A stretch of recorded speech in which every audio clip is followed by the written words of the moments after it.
as they figure out their strategies and put those strategies in effect, they see an immediate response, and it's usually success, isn't it?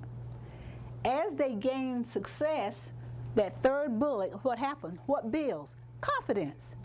You know, and so then they're not afraid to tackle that what? Tougher task. And as we talk about cognitive engagement strategies that teachers can implement into their daily lesson plans and infuse in their curriculums, we're going to look at 3 areas. Recruiting interest. What are children interested in? How do I take the content and relate it to their interests? Sustaining effort and persistence. How do we give children the fortitude, the attitude, the confidence to take the challenging tasks, work it through to completion, and not give up? And of course, self-regulation, self-discipline. You know I'm having that test tomorrow in American history, but I sure do need to talk to Johnny on the phone. So do I leave the phone call until later, or do I study? You know, those are simple things, and once our students become a certain age, don't they have to make those decisions? So self-regulation has to do with students making good decisions about what is needed to be done in order for them to be successful in class.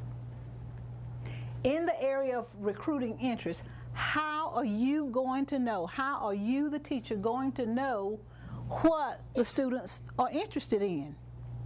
There are many ways to do it. Here we said, you know, you can give them choices at many different levels. You can create challenges for them, but you can give them different timings. You know, how much time do you need to complete this task? But almost any time you make an assignment, you quickly find that if you give them 15 minutes, there's always somebody that finished in what? 5. And then there's always somebody that maybe needs what? 20. What do you do for the child who needs 20 minutes? Do you say, tough, time's up? So there are things that you can include in your classroom plans that can address that. What about allowing children to help in some design decisions? How many different ways can we show what we know? Does it always have to be with paper and pencil? No. It could be oral. We could do a role play. Any number of things to allow them to show what they know and what they might be interested in. And the last bullet there, setting personal, academic, and behavior goals. You know, for minimal students who are barely passing, you know, can you ask the question, you know, what can we do to improve this grade? Do you want to improve this grade? Are you willing to do something that can improve this grade? Behavioral goals.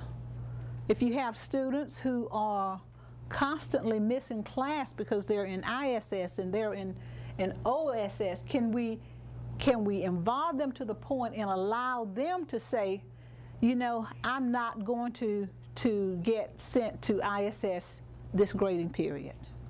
Is that a personal goal? Sure. We look at the children's social life, where they come from, what's different in their culture, you know, what's different socially, or the context in which we're teaching, does it relate to what they do? Is it appropriate to their age and ability? And then too, providing for tasks that gets all of the students involved. It is so very easy to forget about George that sits there in that corner and he may never say a word. He doesn't disrupt your class, he doesn't blurt out, and someone may think that's okay, but then we know at some point in time we need to draw George into the classroom activities. Also under recruiting interests, we need to provide a safe classroom environment where students are not afraid to what? Speak out, to ask the question, to give an answer, even if they're unsure of the answer. You know, many times students don't speak out because they are what? Afraid that they may be wrong, and that tells you they're unsure of the information or the knowledge that they have. And we know with younger children at the elementary level, it tends not to matter. They raise their hand, teacher, teacher. But as they progress through school, especially at the middle school level, nope, I'm not doing anything that's going to make a fool of me, because what are my peers going to do? They are going to laugh. So no, I have to protect myself. But as teachers, as educators, we need to really make an effort to keep our classrooms safe for that reluctant student to speak out and not be afraid of ridicule. We can look at some of the social demands that may be required for learning or performance.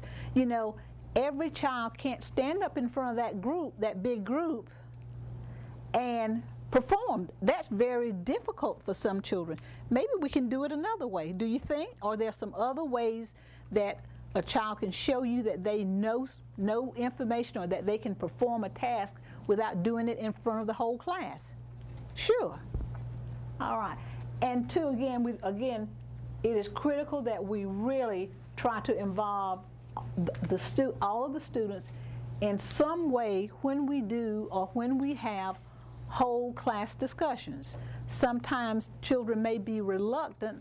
They might know part of the answer, but as a teacher, can't we ask them a question or probe them a little bit, give them a clue to draw them out and get those other little details that they may know but just are reluctant to bring it out because they're unsure of themselves.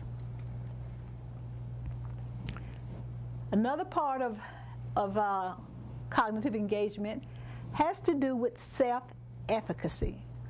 What does the student believe about his ability? What does he think he can do? What is he actually able to do? It's that belief that I can learn this. I can apply this information. And so we talk about self-efficacy is as the confidence or the strength of belief that we have in ourselves that we can make our learning happen. Do our students feel that they can take the information that's presented in class, learn it, and give it back to you in some form or another? That they can take the information they learned in one class and easily transfer it to another situation. We find many times that some students have no problems with that.